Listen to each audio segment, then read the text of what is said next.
Baik, bismillahirrahmanirrahim. Assalamualaikum warahmatullahi wabarakatuh.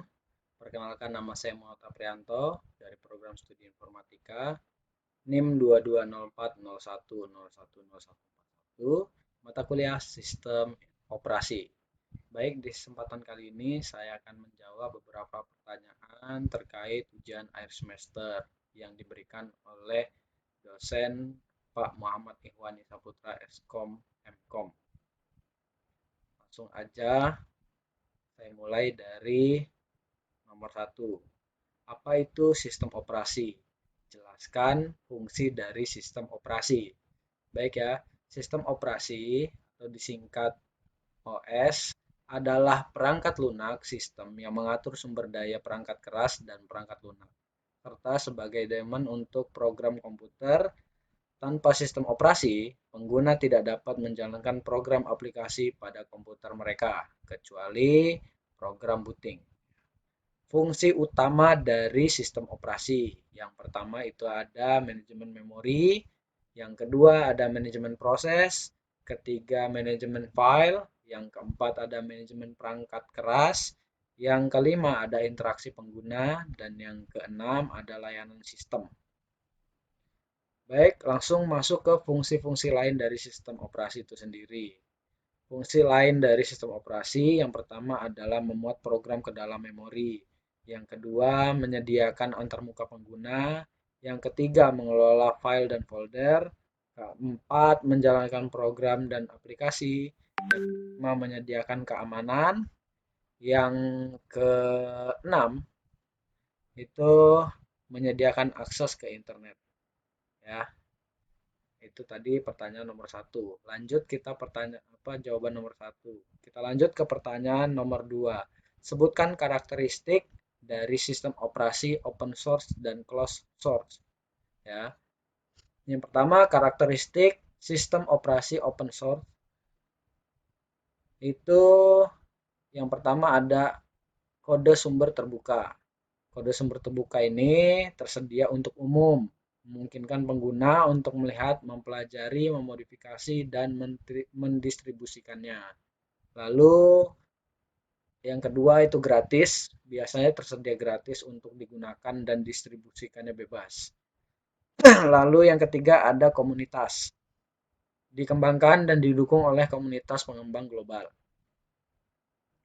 Lalu yang keempat itu ada keamanan. Keamanan dapat menjadi masalah untuk yang di open source ini, karena sumbernya itu terbuka. Lalu yang kelima ada fleksibilitas. Pengguna dapat modifikasi dan menyesuaikan sistem operasi sesuai kebutuhan mereka. Lalu ada closed source. Closed source ini yang pertama adalah kode sumbernya tertutup.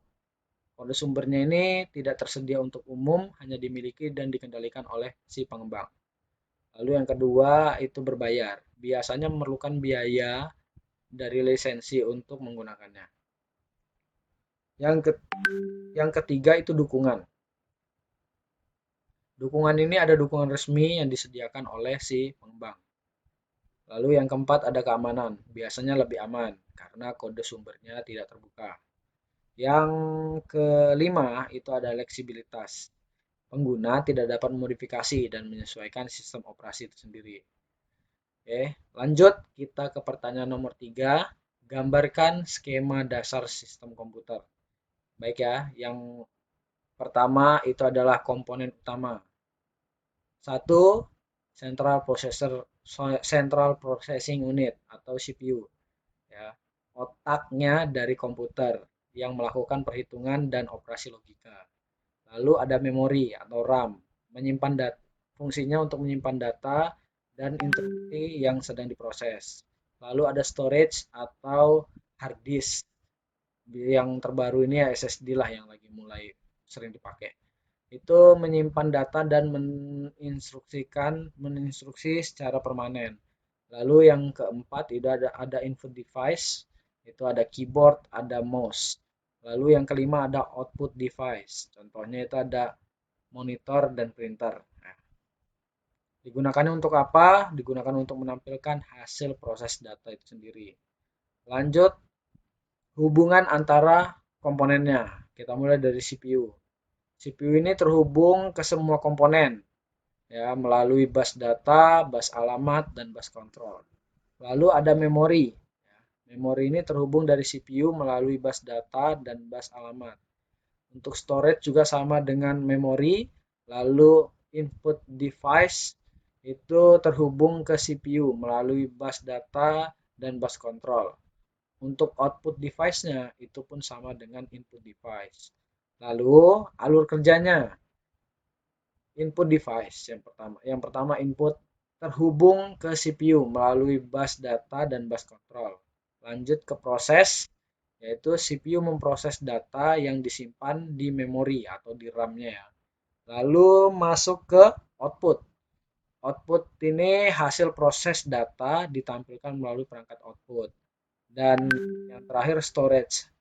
Storage ini instruksi disimpan secara permanen di storage. Nah, untuk skemanya kurang lebih seperti ini. CPU ke memorinya, ke RAM-nya untuk menjalankannya nanti, lalu ke storage untuk menyimpan secara permanen. Nanti ada di input device biar bisa ke outputnya. Ya, kurang lebih seperti itu. Kita lanjut pertanyaan nomor 4. Gambarkan skema dasar sistem komputer. Baik, di sini saya akan menjelaskan aja langsung. Yang pertama itu ada perangkat input. Perangkat input adalah alat yang digunakan untuk memasukkan data ke dalam komputer. Contohnya, yang pertama ada keyboard, yang kedua ada mouse, yang ketiga ada scanner, empat ada webcam, yang kelima ada mikrofon. Itu yang perangkat input. Lanjut ke proses. Proses itu adalah tahapan di mana data yang dimasukkan melalui perangkat input diolah dan diubah menjadi informasi. Ya. Proses ini dilakukan oleh CPU yang merupakan otak dari komputer sendiri. Lalu apa aja sih ini proses itu? Ada monitor, ada printer, ada speaker, ada proyektor. Dan yang terakhir itu perangkat output. Apa itu? Adalah alat yang digunakan untuk menampilkan hasil proses data kepada si pengguna. Ya. Contoh perangkat output diantaranya itu ada memori. Memori ini sendiri adalah tempat menyimpan data dan informasi. Memori itu terbagi dua jenis. Yang pertama itu memori RAM, yang kedua adalah memori sekunder atau hard disknya. Ya, lanjut pertanyaan nomor 5. Di sini saya salah ketik, harusnya jelaskan cara menginstal Windows 10 dan apa gitu, tapi saya memilih Windows 10. Baik ya.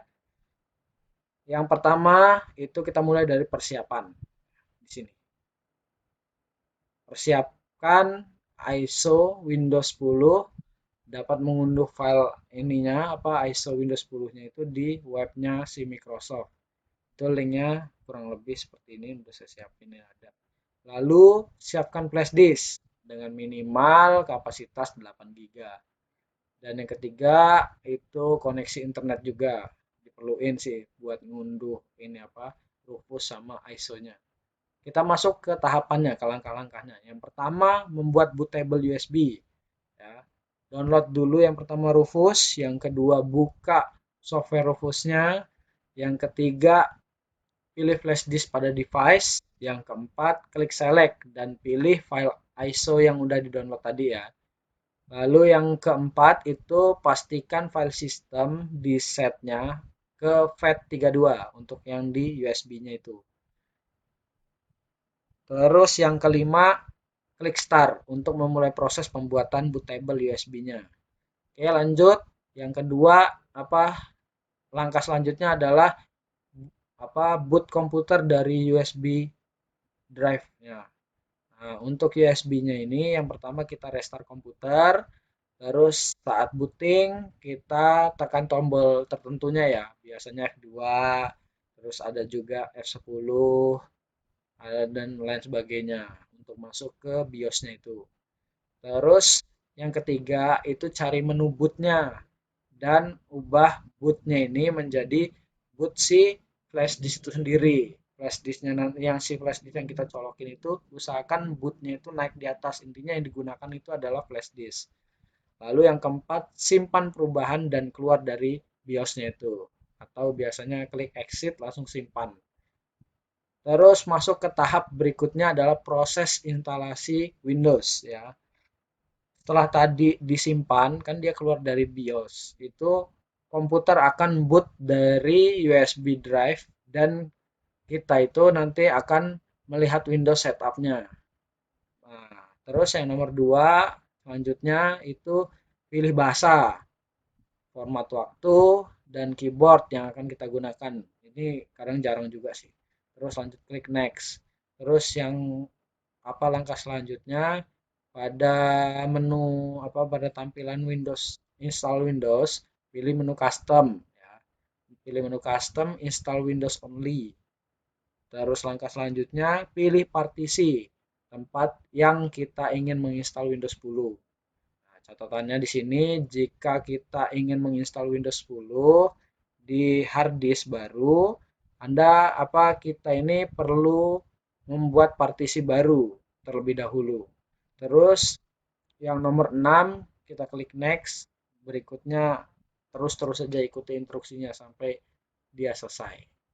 Oke, kurang lebih seperti itu penjelasan singkat dari saya tentang mata kuliah Sistem Informasi untuk ujian akhir semester ini. Sekian, saya akhiri. Wassalamualaikum warahmatullahi wabarakatuh.